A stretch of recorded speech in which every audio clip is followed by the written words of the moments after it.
Okay, today we are to start with All India Muslim League.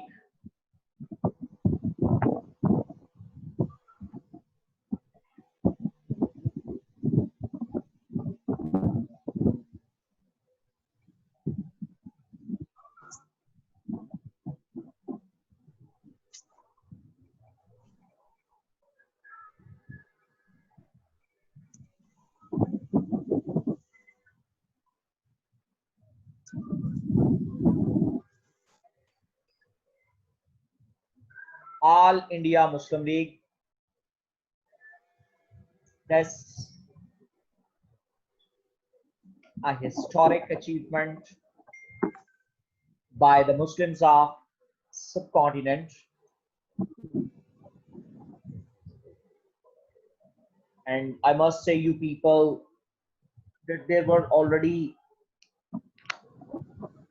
some suggestions from the for the start of a new organization.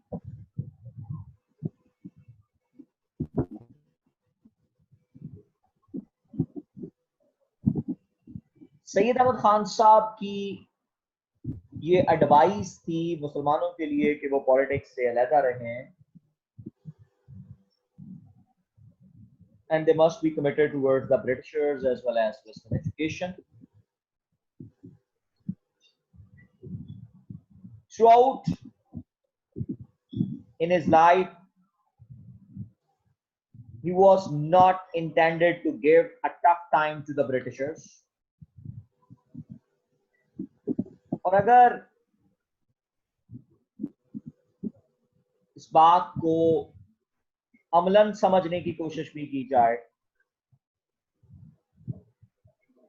तो अगर ये मतलब बहुत से critics इस बात को कहते हैं कि जिस वक्त ब्रिटिश राज के खिलाफ बाकायदा जद्दोजहद का आगाज हुआ कि आप यहाँ से छोड़ के चले जाएं सब कुछ, तो क्रिटिक्स का एक स्कूल ऑफ थॉट ये कहता है कि शायद सैयद अहमद खान साहब इस बात पे कभी भी राजी ना होते। इंडियन नेशनल कांग्रेस के क़याम के बाद आपकी ये एडवाइस थी कि सब कॉन्टिनेंट के मुसलमानों को कांग्रेस में शामिल नहीं होना चाहिए, क्योंकि कांग्रेस के जो तमाम डिमांड्स थी, इनमें से दो मेजर डिमांड्स कि इलेक्शन का मेथड जो है वो इम्प्लीमेंट किया जाए और इंडियन सिविल सर्विस का इम्तहान जो है वो हिंदुस्तान में राइज किया जाए, ये दोनों सैयद अहमद खान साहब के ख्याल में मुसलमानों के हक में नहीं जाए। आपका इंतकाल मार्च 1898 में होता है और वहां ये जरूरी था आपके इंतकाल के बाद कि what would be the track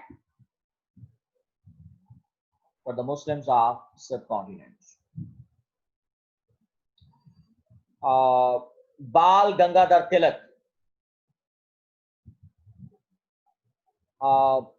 एक तरह से इनसिक्योरिटी जो है वो इंटेंसिफाई होती है मुसलमानों के दरमियान, और जो मूवमेंट थी वो बुनियादी तौर पर एक तरह से क्रिमिनल वायलेंस की तरफ लेके जा रही, चूंकि उसने गौ प्रोटेक्शन सोसाइटी, गौ रक्षा सभा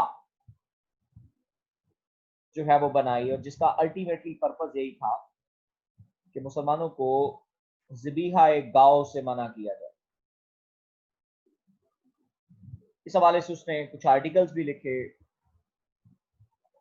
अपने अखबार केसरी के अंदर कौ किलिंग के हवाले से,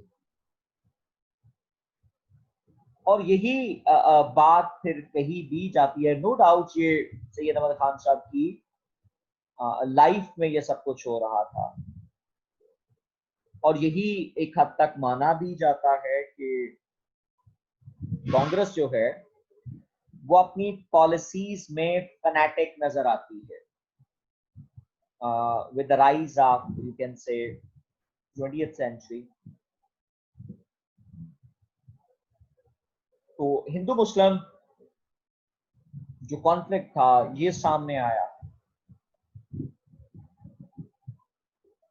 इस हवाले से उसने मतलब Shivaji the notorious anti Muslim campaigner as a national hero उसने रिप्रेजेंट किया और अपने न्यूज़पेपर मरहट्टा में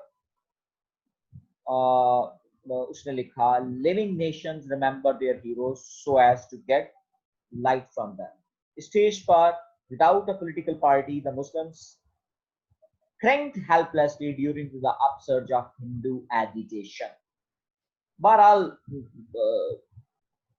ये जो मूवमेंट्स थी ये मोर और लेस, जिसमें दयानंद सरस्वती की तहरीक भी आप लोगों के साथ मैं शेयर कर चुका हूँ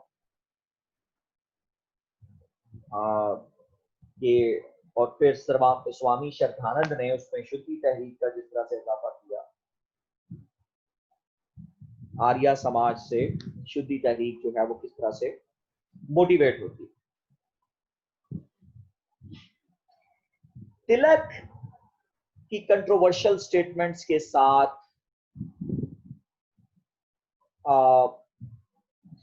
मुसलमानों के अंदर कुछ और रियलाइजेशन भी नजर आती है, the need of political party और anti Hindu posture of Anthony MacDonnell in the year 1900 also played a role in political awakening of the Muslims। कि जो एंथनी मैकडोनाल्ड था उसका रवैया भी उर्दू जुबान के हवाले से कोई अच्छा नहीं था, जिसका तस्करा हमने उर्दू हिंदी कंट्रोवर्सी में भी किया। तो ये कहा जाता है कि एंथनी मैकडोनाल्ड का ये जो स्टेप था जो उसने अप्रैल 1900 में लिया, इसने मतलब अच्छी जड़ें पकड़ी और 6 साल के बाद जो है वो दिसंबर 1906 में ढाका में ये जाहिर भी हुआ।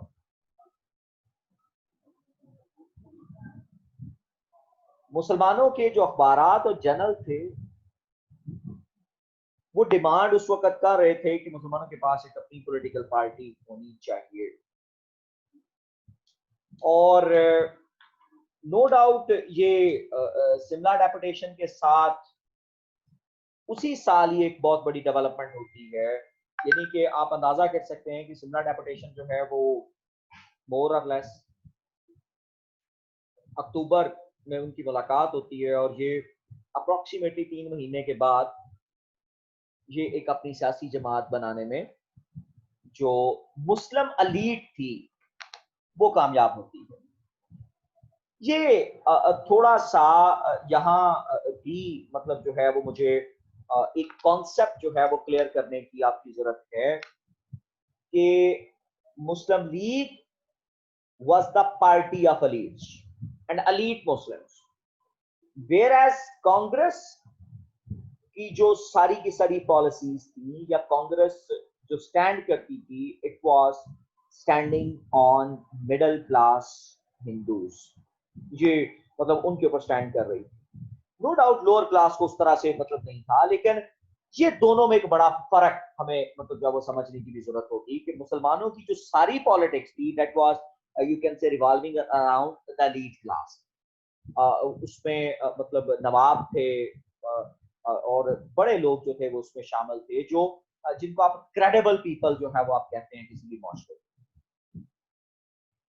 तो नो डाउट ये डिमांड तो मौजूद थी कि मुसलमानों के पास अपना नुक्ता नजर पेश करने के लिए अपने पास एक अपना प्लेटफॉर्म होना चाहिए, पॉलिटिकल प्लेटफॉर्म। तो नवाब इस्माइल खान, मोहसिन मुल्क, मौलवी मेहदी हसन साहब और सैयद रजा अली, इन्होंने आर्टिकल्स लिखे उस वक्त के पैसा अखबार, अलीगढ़ इंस्टीट्यूट गजट में और पाइनियर। सैयद अली रजा यहां तक कहने में हक बजाना थे कि अब जो है वो should know longer remain away from the Congress, जब कांग्रेस को अकेले तन तनहा खेलने का मौका नहीं देना चाहिए। मुस्लिम न्यूज़पेपर्स लाइक शिफाल मुल्क, असारुल जदीद और फिर उसके बाद कोलकुल जुल्करनैन, अल अजीम, उर्दू मौला। इसमें मतलब जो है वो ये रियलाइजेशन पैदा करने की कोशिश की गई कि मुसलमानों को अपनी सेपरेट पॉलिटिकल ऑर्गेनाइजेशन, अपनी सेपरेट पॉलिटिकल आइडेंटिटी मनवाने के लिए और लेजिस्लेटिव काउंसिल्स के अंदर अपना हिस्सा लेने के लिए, अपने राइट्स को प्रोटेक्ट करने के लिए मतलब जो है वो अपने आप को इंगेज करना हो। उस हवाले से जो शिफाल मुल्क अखबार था उसमें as the state of things had greatly changed, the Muslims would hardly expect to gain their objective by relying on the government, or that it was high time for them to take steps to bring their grievances, कि वो जो उनके grievances हैं उनको सामने लेकर आए और fearlessly वो separate political association की तरफ जो है वो जाए। इसी तरह से असर जदीद जो है their rights in the shape of responsible and lucrative appointments, जिम्मेदार और जो पुरकशिश जो अपॉइंटमेंट्स हैं, seats in the legislative councils in the university without agitation for them to a political organization, कि आपने मतलब अपना राइट मांगना। इस तरह से मियां फजल हुसैन अंजुमन हमायत इस्लाम लाहौर में मुसलमानों की तवज्जो सेपरेट पॉलिटिकल पार्टी की तरफ जो है वो मतलब लेकर जाते हैं। मोर और लेस यहाँ ये सारी हिस्ट्री बताने का जो असल पर्पस है या ये जो सारी तमहीद बांधी जा रही है, इसका जो मेन मोटिव है वो सिर्फ और सिर्फ यही है कि मुसलमानों के पास एक अपना पॉलिटिकल स्ट्रक्चर होना चाहिए। जिस तरह से मोहम्मदन पॉलिटिकल एसोसिएशन यूपी में मौजूद है, Provincial Mohammedan Association Eastern Bengal में है, और द पंजाब मुस्लिम लीग ये जो है वो पंजाब के अंदर एग्जिस्ट करती है। लेकिन कोई ऐसी पॉलिटिकल पार्टी नहीं थी on an all India level की जो तमाम ये रीजनल लेवल के ऊपर तो मौजूद थी। और खास तौर पर मजे की अब ये तमाम बातें आप देख लें कि ये जितनी पॉलिटिकल पार्टी थी ये रीजनल मुस्लिम इंटरेस्ट को प्रोटेक्ट कर रही। Mohammedan political association Uttar Pradesh में मुसलमानों की अक्सरियत थी, ईस्टर्न बंगाल में मुसलमानों की अक्सरियत थी, फिर पंजाब और खास तौर पर लाहौर और उसके गिरदोनवा और इन इलाकों के अंदर जो खास तौर पर जो पाकिस्तान में शामिल है, यहाँ मुसलमान जो थे वो मेजॉरिटेरियन। तो यहाँ जो थी वो मुसलमानों ने अपने राइट्स को प्रोटेक्ट करने के लिए सर्टनली कुछ ना कुछ पॉलिटिकल पार्टीज जो थी वो बनाई। तो मुसलमान जो हैं, अगर आप हिंदुस्तान की तारीख देख लें तो ये रीजनलिज्म को प्रोटेक्ट करते रहे हैं। और रीजनलिज्म को प्रोटेक्ट करने की जो असल वजह रही वो सिर्फ और सिर्फ यही थी कि चूंकि वो इन इलाकों में अक्सरियत है। यहाँ से मतलब जो है वो मीटिंग होती है नवाब हमद अली खान के घर लखनऊ में, जो 20-21 अक्टूबर 1901 को जारी है। और उसमें नवाब वकारुल मुल्क ने मतलब जो है वो इस पोजीशन को क्लियर किया by underlining the decline of the Muslims, their ever decreasing number in the government offices. हमारे नंबर जो है वो गवर्नमेंट ऑफिसेज में डिक्रीज हो रहे हैं और हमारी पोजीशंस जो है वो हमसे छिप रही हैं, हमारे पॉलिटिकल राइट्स पर अटैक हो रहा है और हम डिप्राइव कर रहे हैं सेंट्रल एंड प्रोविंशियल काउंसिल। तो ये इंडिस्पेंसेबल है for the Muslims to have their own political party. लिहाजा political organisation came into being कि एक मतलब नाम था सियासी तंजीम, but it could not achieve any significant success. फिर एक पॉलिटिकल पार्टी की जरूरत महसूस हुई, again discuss on the eve of Shimla deputation in 906।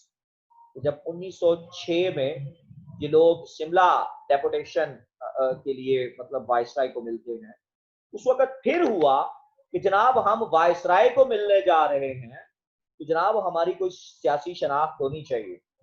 लेकिन अनफॉर्चुनेटली उस वक्त भी ये बगैर किसी सियासी शनाख्त के जो हैं वो वायसराय को मिले थे।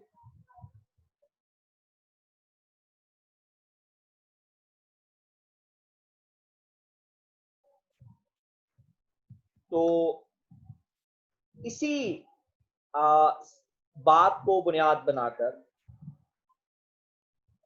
जो ऑल इंडिया कन्फेडरेसी स्कीम सामने आई, मुस्लिम ऑल इंडिया कन्फेडरेसी।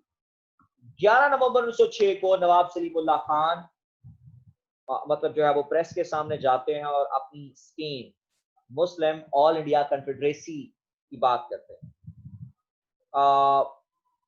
सलीमुल्लाह साहब जो थे, he was not content with merely approaching the press।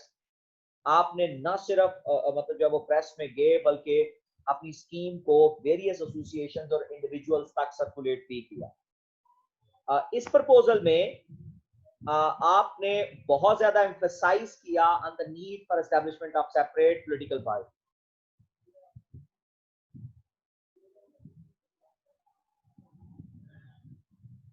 एक अलग सियासी जमात होनी चाहिए फॉर द मुस्लिम, और इसके कुछ इंपॉर्टेंट ऑब्जेक्टिव्स भी थे। Government should be supported and the rights of Muslim should be safeguarded in every possible manner.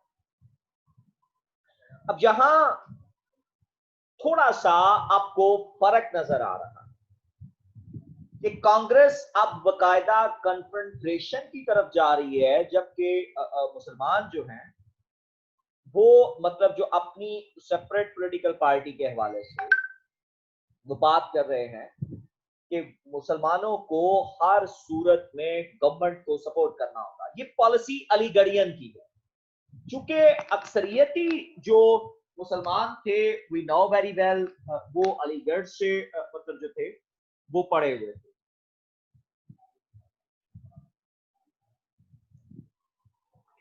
सो हमें यहां इस बात को समझने की जरूरत भी है कि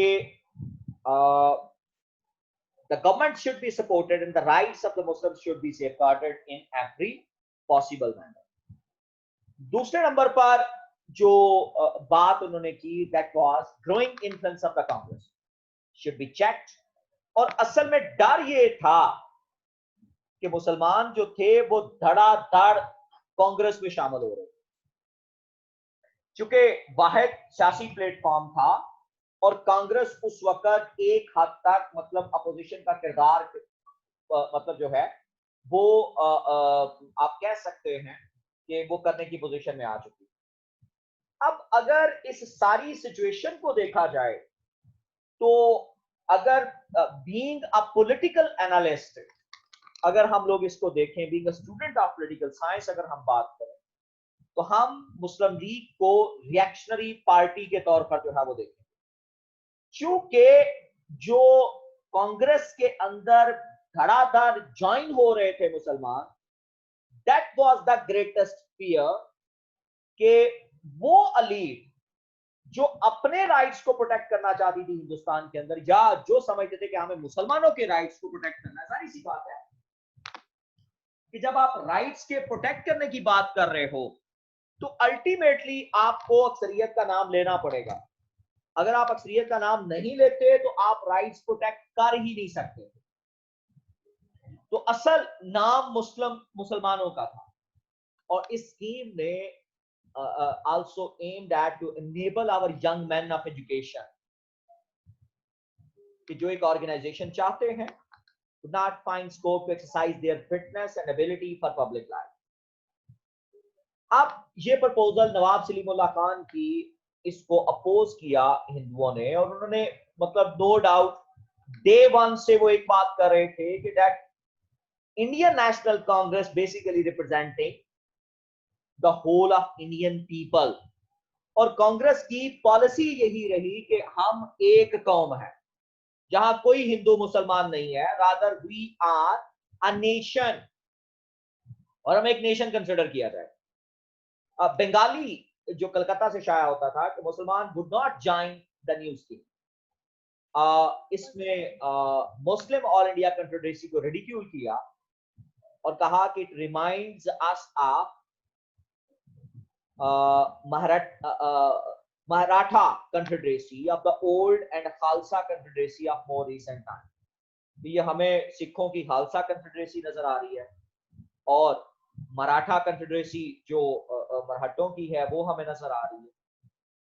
बहरहाल जो बिहारी था characterise the scheme as hopelessly preposterous, and calculated to embitter the relation between the Hindu and Muslim, कि इससे हिंदू मुसलमान जो ताल्लुकात हैं वो ज्यादा खराब होंगे। और ये भी कहा गया कि ये जो फुलरी है वो नवाब सलीमुल्लाह खान साहब की कोई भी इसमें शामिल नहीं होगा। एनी हाउ, ये अब जो सारी हिस्ट्री, ये जो सारा आपके सामने शेयर किया जा रहा है ये कॉन्सेप्ट, इसमें अब आप अंदाजा कर सकते हैं कि उस वक्त किस तरह का इन्वायरमेंट मौजूद था, सिचुएशन किस तरफ को मूव कर रही थी। तो दिसंबर 1906 में after the annual session of all India Mohammedan Educational conference, the All India Muslim league came into being during a meeting presided over by नवाब वकार उल मुल्क। एक मीटिंग जो है वो दिसंबर 1906 में नवाब वकार उल मुल्क साहब की क़यादत में होती है, और ये मीटिंग जो थी ये मोहम्मदन एजुकेशनल कॉन्फ्रेंस की थी। तो as I already told you people that जो इंडियन नेशनल कांग्रेस है उसका क्या जो है वो मोहम्मदन एजुकेशनल कॉन्फ्रेंस के प्लेटफॉर्म से ही मतलब जो था वो मिला। तो Mohammedan Educational Conference played a vital role in the formation of you can say a separate you can say political entity. यहां पर पॉलिटिकल ऑर्गेनाइजेशन का तस्करा हुआ for the Muslims. Nawab Waqar ul Mulk ने कहा the aim for which we have gathered here is not something new, ये नया नहीं है। अब जहां वो बिल्कुल उस स्टैंड को डिस्कार्ड करेंगे जो सैयद अहमद खान साहब के जमाने में था। सैयद अहमद खान साहब मतलब पॉलिटिकल पार्टी बनाने के हक में नहीं थे, और आप बताएंगे कि पहले और अब में क्या फर्क है। हम ये रियलाइज कर चुके हैं it's need at the very moment when the Congress was founded. As the time passes, we are becoming increasingly conscious of the need of the protection of the political rights of the Muslims. That's why we've got together here so as to resolve the issue which hitherto has been lying in cold storage. कि जो पहले हमने सद खानों में कहीं छोड़ा था, अब हमने मतलब उसको ऐसे नहीं रहने देना। नवाब सलीमुल्लाह खान ने एक करारदाद पेश की about the formation of all India Muslim League. So let me tell you, Punjab Muslim league पहले से मौजूद थी। तो एक बात बड़ी वाजिया है कि मुस्लिम लीग जो नाम है वो कोई नया नाम नहीं था। It was already existing in you can से अमंग पंजाबी मुस्लिम्स, और इसको यही वजह है कि जो यहाँ पंजाब के लोगों की लीग है it is rightly to be entitled as Punjabi League. और यही पंजाबी लीग जो है वो आगे जाके मतलब जो है वो हर्डल्स का सबब भी बनती है। वो देखेंगे कि किस तरह से मतलब जो है वो इनमें जो है वो कॉन्फ्लिक्ट उभरता है। All India Muslim League which was supported bye yes sir, ये जो शफी लीग थी ये वही वाली है। ये आगे जाके इंशाल्लाह जब बात होगी नो डाउट इमीडिएटली तो ये जो धड़े थे ये सारे इकट्ठे होंगे, लेकिन मोर और लेस जब हम लोग आगे इसको कैरी करेंगे तो ये कॉन्फ्लिक्ट उभरेगा, और कॉन्फ्लिक्ट उभरने की जो वजह होगी वो सेपरेट इलेक्टोरेट होगा, और वो इंशाल्लाह जब आगे फर्दर बात होगी, ये सेशंस आगे मूव ऑन करेंगे तो वहां पर ये सारी चीजें काफी हद तक क्लियर हो चुकी होंगी। बहरहाल जी, all India Muslim League which was supported by Maulana Zafar Ali Khan, Hakim Ajmal Khan, मौलाना मोहम्मद अली साहब, इन्होंने मतलब जो है वो इसको सपोर्ट किया इस रेजोल्यूशन को, और इसके कुछ जो ऑब्जेक्टिव्स जो सामने आए वो कुछ हमारे सामने यूज है कि हमने प्रमोट करना है मुसलमान Muslims of India feeling of loyalty, कि ताकि जो ब्रिटिश गवर्नमेंट के हवाले से हैं, ये बिल्कुल वही ऑब्जेक्टिव्स है जो सैयद अहमद खान साहब के थे, ये वही ऑब्जेक्टिव्स हैं जो इंडियन नेशनल कांग्रेस के थे, ये वही ऑब्जेक्टिव्स हैं जो मुस्लिम ऑल इंडिया मुस्लिम कन्फेडरेशन के थे, और ये वही मतलब ऑब्जेक्टिव्स हैं जो दोबारा से रिकॉल हो रहे हैं जहां पर मतलब जो है वो ऑल इंडिया मुस्लिम लीग के अंदर।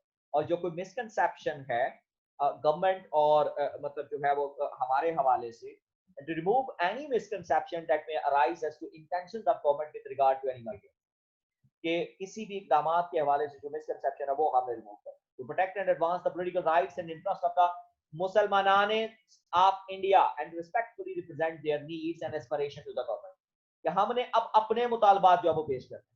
और तीसरा जो मतलब जो था वो इसका ऑब्जेक्टिव था to prevent the rise among the Muslims of India any feelings of hostility towards other communities, कि हमने मतलब एनिमोसिटी क्रिएट नहीं करनी बगैर प्रेजुडिस के, other aforementioned objectives of the league, कि हमने उन जो ऊपर वाली दो मतलब जो हमारे ऑब्जेक्टिव्स हैं हमने उनको भूलना भी नहीं है, और हमने किसी भी शक्ल में किसी किस्म की कोई एनिमोसिटी क्रिएट भी नहीं करनी।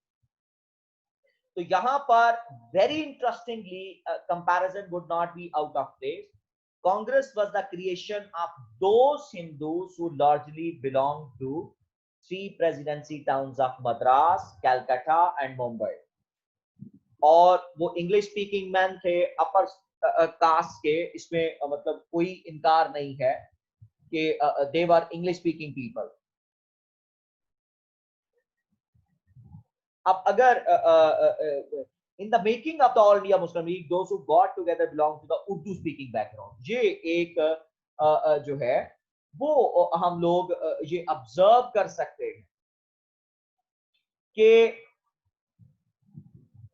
किस तरह से जो एक तरफ इंग्लिश स्पीकिंग लोग थे और वो अपर कास्ट से ताल्लुक रखते थे, जबकि उर्दू स्पीकिंग बैकग्राउंड का जो अलीट क्लास थी मुसलमानों की, देवर came from all provinces under the British control. No doubt ये मतलब तमाम इलाकों से इनका ताल्लुक था, लेकिन ओवरऑल आहिस्ता आहिस्ता कांग्रेस जो है उसमें अक्सरियती मुसलमान जो हैं वो फिर शामिल भी होते हैं और तमाम इलाकों के अंदर उसकी बुनियादें आहिस्ता आहिस्ता बढ़ती भी हैं.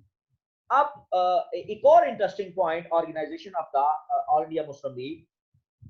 ये नाम मुस्लिम लीग जो है from the league which already existed in Punjab. Maulana Muhammad Ali admitted the fact to the Punjab Muslim League leaders, saying, "Yes, I know that your league was started in June 1906. We like the name league and copied it." तो ये एक बात जो है वो मौलाना मोहम्मद अली साहब की, मौलाना मोहम्मद अली जौहर साहब की ये बात जो है वो बड़ी मतलब इफेक्टिव है कि हाँ हमने आप लोगों का नाम ही कॉपी किया है. तो मुस्लिम लीग ऑलरेडी एग्जिस्ट कर रही थी, पंजाब मुस्लिम लीग. अब यहाँ पे सिर्फ इजाफा क्या हुआ कि पंजाब को रिमूव करके ऑल इंडिया मुस्लिम लीग जो है वो जोड़ा गया. तो इंडियन प्रेस ने इस हवाले से मिक्स रिस्पांस किया नई पॉलिटिकल ऑर्गेनाइजेशन के हवाले से, लेकिन ये एक बात है कि यहाँ फिर कॉन्स्पिरेसी थ्योरी ने जन्म लिया और ये कहा गया कि ये शायद अंग्रेजों की ही एक चाल है कि जिस तरह से उन्होंने शिमला डेपुटेशन जो है वो ऑर्गेनाइज किया है, इसी तर्ज के साथ इन्होंने जो है वो ये इसी तर्ज के साथ एक मुसलमानों की एक लीग बना दी है ताकि कांग्रेस और मुसलमानों को, हिंदू और मुसलमानों को आपस में लड़ाया जा सके. Anyhow, it was welcomed by the Times of India, Mumbai, and the Daily Telegraph, Lucknow, the Pioneer and the Civil and Military Gazette, Lahore. यहाँ से न्यूट्रल रिस्पांस मिला. जो प्रो कांग्रेस न्यूज़पेपर थे जिसमें बंगाली इसमें hostile and abusive condemnation की गई.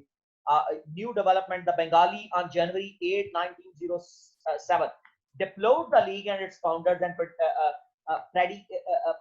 predicted that it will, if it seeks to fulfill its mission, fraternize with Congress and eventually coalesce with it. इसके साथ ये coalition करेगी. If not, it will go to the way of Patriotic Association of late Sir Sayyid. ये जो सैयद अहमद खान साहब की जो patriotic association थी, जो उसका अंजाम हुआ ये बिल्कुल अपने अंजाम के साथ जाएगा. इस न्यूज़पेपर ने इसको सलीमुल्लाह खान लीग भी करार दिया या सलीमुल्लाह लीग भी करार दिया.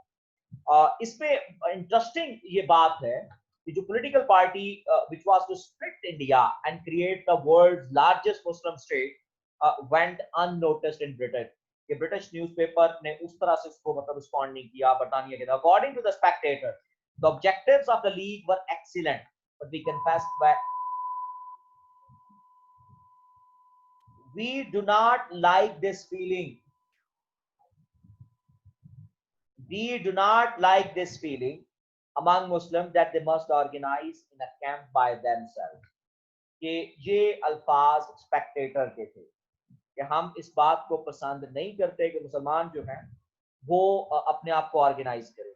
The only other notice of league's birth was an enthusiastic article in the Contemporary Review which accorded a warm welcome to it.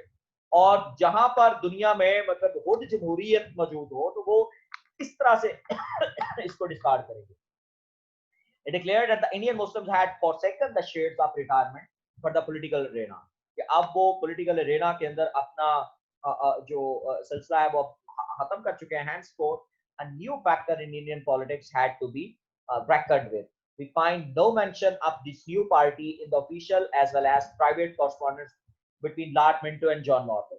The Indian office did not take any note of the event. के बहरहाल इस side पे भी मतलब को खास जो development है वो हमें नजर नहीं आता. Dr. K.K. Aziz, 4 factors were responsible for the creation of All India Muslim League. First, the old belief uttered by Sir Syed that the Muslims were a separate entity. Second, the Hindu character of the Indian National Congress, जिसमें वहाँ dominancy आ गई और वो जो demands कर रहे थे, that was you can say adverse थी मुसलमानों के हवाले से.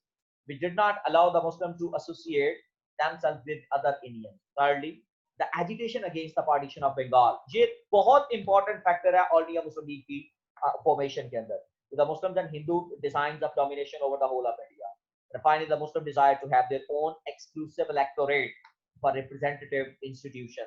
कि उनके पास एक अपना मतलब जो है वो यूनिक इलेक्टोरेट होना चाहिए जिससे वो अपने मतलब जो है वो मफादात का तफस कर सके जो रिप्रेजेंटेटिव जो इदारे हैं उनके अंदर. तो इस तरह से ये वो हमें फैक्टर्स नजर आते हैं कि जो ऑल इंडिया मुस्लिम लीग की मतलब जो है वो उसका सबब बने. और तो पॉलिटिकल पार्टी के हवाले से इसको 4 ग्रुप्स में तकसीम किया गया जिसमें नवाब सलीमुल्लाह खान और Nawab Ali Chaudhary of Bengal who wanted to use the new party as a forum to confront the movement of Hindus against the partition of Bengal. तो सबसे पहला महाज यही था कि 1905 में होने वाली जो तकसीम बंगाल है उसको डिफेंड किया जाए. अंग्रेज जो है वो कहीं इससे और हिंदू जो है वो एजुकेशन कर रहे हैं उसका मौसर जवाब दिया जाए कि ये तकसीम बहुत अच्छी. सेकंड ग्रुप जो था वो मेनली एजुकेटेड लोगों पर मुश्तमिल था और इनका ये डिमांड थी कि सेपरेट इलेक्टोरेट मिलना चाहिए और गवर्नमेंट सर्विसेज में हमें एहतजाज के बगैर हिस्सा लेना है, यानी कि हमने एजुकेशन में नहीं जाना. और they included Yakub Hasan, Abdul Aziz editor of Observer, Khwaja Ghulamus Saqlain and Mohammad Ali Jauhar साहब जो थे वो. तीसरा group mainly those who wanted to use the league for the protection of Urdu कि वो उर्दू जुबान का तफज कर सकें और बाकी जो मुसलमानों के इंटरेस्ट है उनको प्रिजर्व कर सकें. उसमें मेंबर जो थे Nawab Viqarul Mulk Sahibzada Aftab Ahmad Khan. The fourth group जो था वो रेडिकल्स थे लाइक मियां फजल हुसैन, मौलाना हसरत मोहानी साहब, who besides safeguarding the rights of the Muslims stressed the need for cooperation with the Indian National Congress. तो हमें इंडियन नेशनल कांग्रेस के साथ अपने आप को जोड़ना होगा ताकि हम लोग ज्यादा से ज्यादा मफादात जो हैं वो ब्रिटिशर से हासिल कर सकें. तो बहरहाल जी ये 4 मतलब जो थे वो ग्रुप थे लीग के अंदर और चारों ग्रुप्स जो थे वो मतलब मुख्तलिफ जो पोजीशन है उस हवाले से ये बात कर रहे थे. इनका अपना अपना परसेप्शन था. तो डेमोक्रेटिक ओपिनियन जो थी वो बहरहाल लीग के अंदर मौजूद थी. इंशाल्लाह नेक्स्ट सेशन के अंदर इसके हम कुछ स्ट्रक्चर के हवाले से भी बात करेंगे और इसकी कुछ पॉलिटिक्स के हवाले से भी इंशाल्लाह मैं कैरी करूंगा सिलसिला.